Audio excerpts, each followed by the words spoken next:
Então, colegas, no caso Dora, nós temos aí essa jovem de 18 anos se sentindo uma espécie de prêmio dado pelo pai ao Senhor K, para que seu pai pudesse continuar encontrando, visitando a senhora K.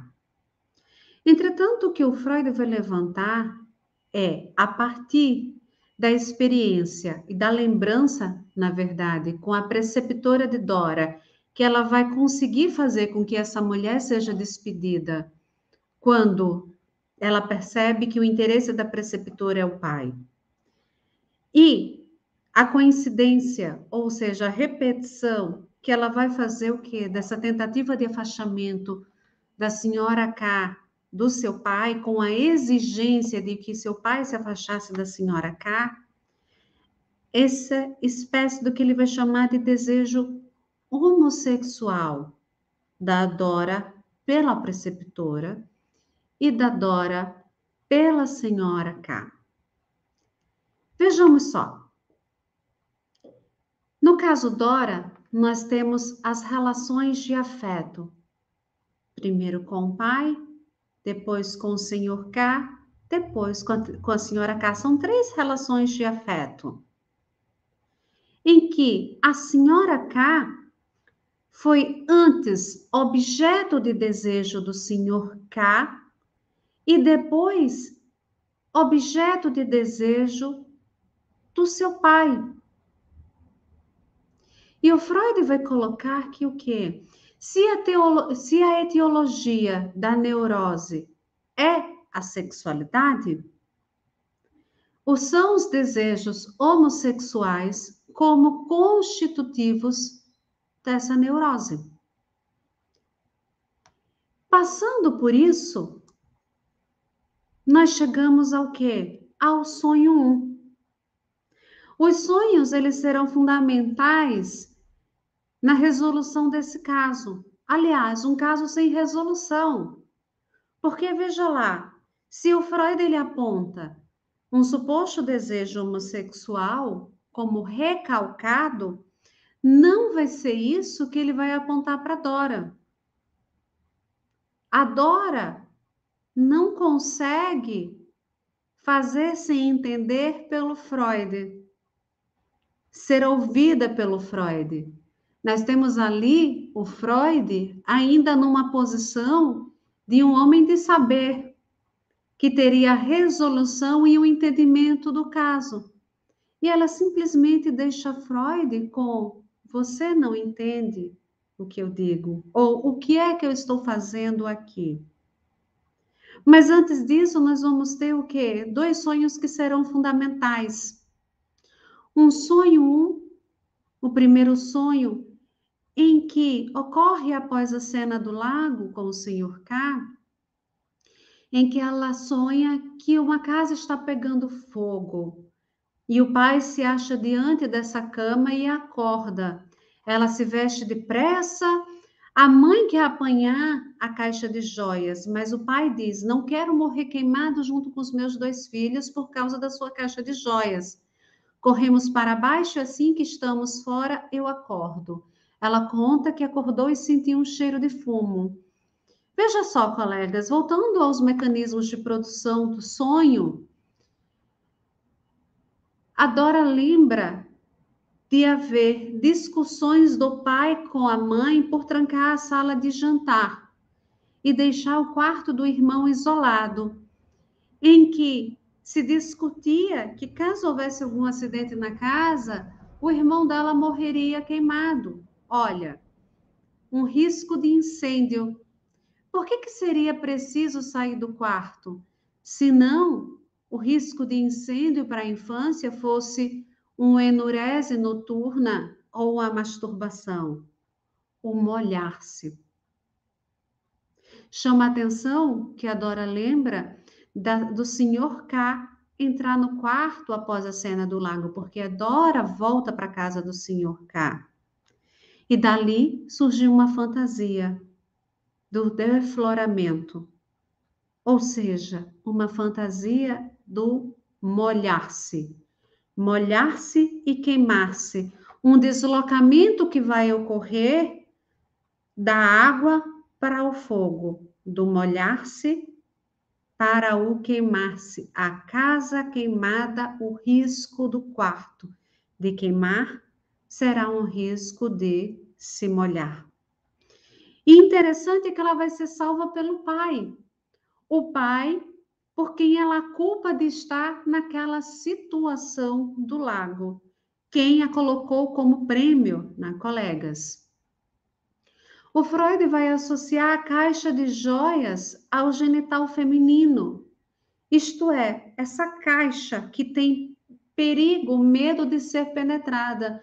Nesse incêndio, eu tenho que levar a caixa de joias. E a Dora lembra de um brinco de gotas que a mãe ganha do pai. E que sim, tem o formato de gota, e essa gota dentro da caixa nada mais seria do que uma representação do sêmen. Freud conta ainda que na ocasião Dora vem ao consultório trazendo uma bolsinha que abre e fecha. E nessa bolsa, ela introduz o dedo. E ela fica brincando, introduzindo o dedo e tirando o dedo da bolsinha. É de onde fica famosa aquela frase de quando os lábios calam, o corpo fala. É do caso Dora que vai ser retirada essa expressão. É da observação do corpo de Dora, de como ele se vai manifestar no setting analítico. Veja só, colegas, nós vamos estar diante de analisandos que o corpo deles vai estar expressando os seus gestos, seu comportamento dentro do setting analítico. É isso, é esse movimento que o Freud está fazendo com a Dora. Logo, introduzir ou retirar os dedos vai ser associado ao quê? A esse molhar-se, a essa cena do incêndio, que é queimar-se, e que se liga à cena do lago, e que se liga à cena da porta, do nojo sendo substituído pelo prazer.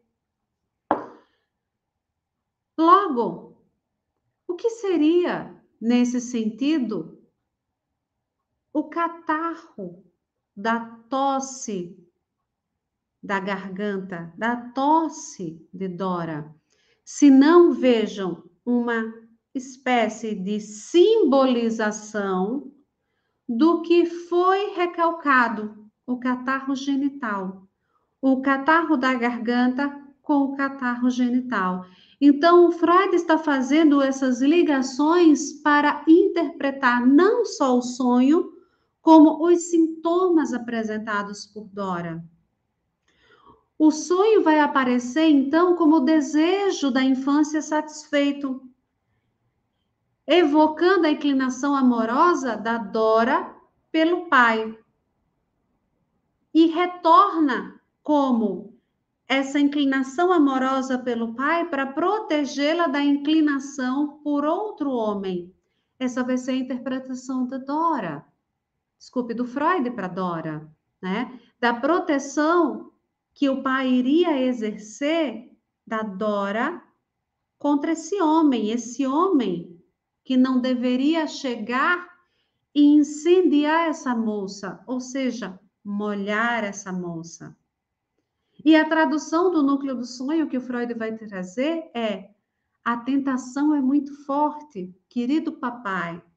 Proteja-me de novo como na minha infância, para que eu não molhe a minha cama, referindo-se tanto à enurese noturna quanto à masturbação infantil, né? O autoerotismo. Esse é um ponto importantíssimo de como Freud, pela primeira vez, vai trazer a interpretação dos sonhos para dentro desses casos clássicos. Por isso que o caso Dora, ele só é possível ser estudado dessa maneira a partir do desenvolvimento de várias teorias anteriores, vários estudos anteriores sobre a sexualidade e sobre os sonhos. Aqui, colegas, nós vamos adentrar no sonho 2, porque são 2 sonhos que serão apresentados por Dora. 2 sonhos importantes. O primeiro sonho após a cena do lago. E Dora vai trazer o segundo sonho, que é lido da seguinte forma: estou passeando por uma cidade que não conheço. Vejo ruas e praças que são novas para mim. Chego à casa onde moro, subo para meu quarto e lá encontro uma carta da mamãe. Ela diz que, como eu saí de casa sem meus pais saberem, ela não queria me escrever dizendo que o papai estava doente. Vou para a estação de trens e pergunto umas 100 vezes onde é a estação. Sempre me respondem 5 minutos. Então vejo um bosque cerrado à minha frente, entro e pergunto a um homem que encontro e ele me diz: mais 2 horas e meia. No caso, colegas, a estação. Ele se oferece para me acompanhar, eu recuso e vou só. Vejo na estação de trens Bahnhof na minha frente e não consigo alcançá-la. Nisso há uma sensação de angústia habitual, quando não podemos seguir adiante nos sonhos. Então me acho em casa. Devo ter andado de trem, mas não sei nada sobre isso. Entro no cubículo do porteiro e lhe pergunto por nosso apartamento. A criada responde: sua mãe e os outros já estão no cemitério. Friedhof. Na sessão seguinte, ela complementa o sonho, colegas, porque o que nós vamos observar é que os sonhos narrados muitas vezes podem ser complementados por outras partes.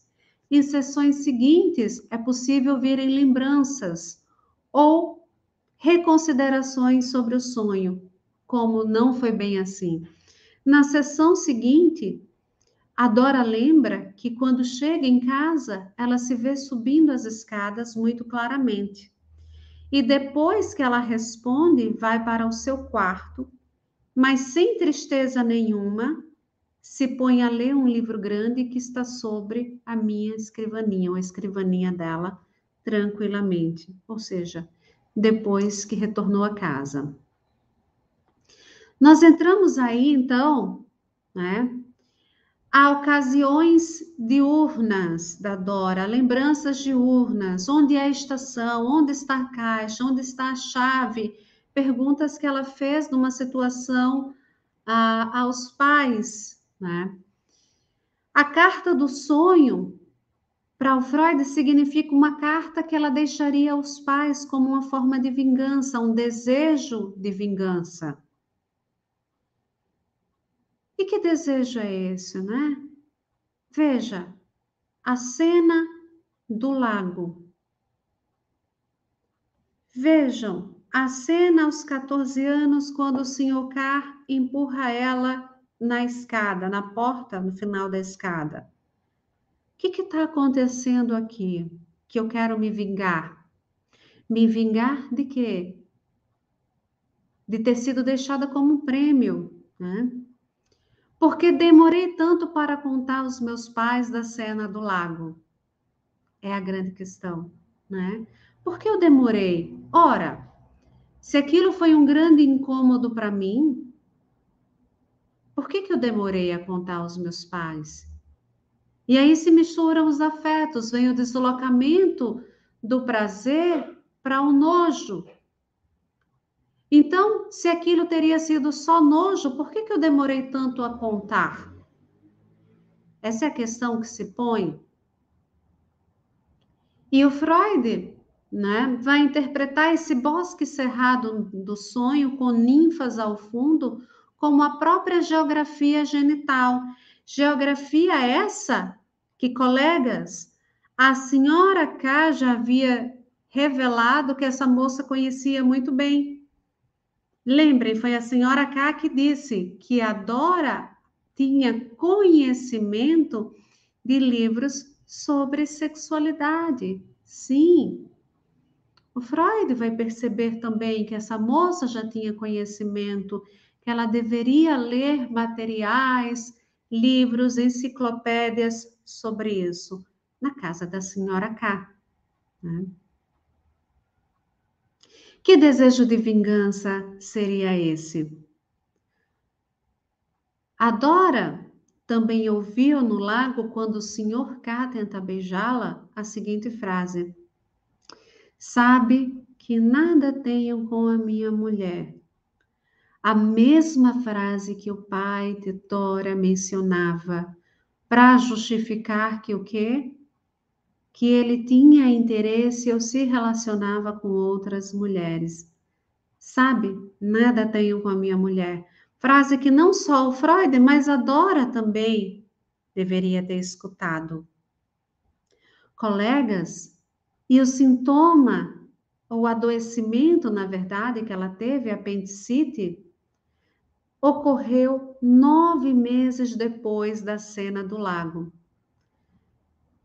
Veja, as dores e o sangue menstrual, que são parto e que são a fantasia de defloração que possivelmente ela teve quando ela foi abordada pelo Senhor K e que depois ele sobe ao quarto em que ela está, em que ela acorda daquele sonho, né?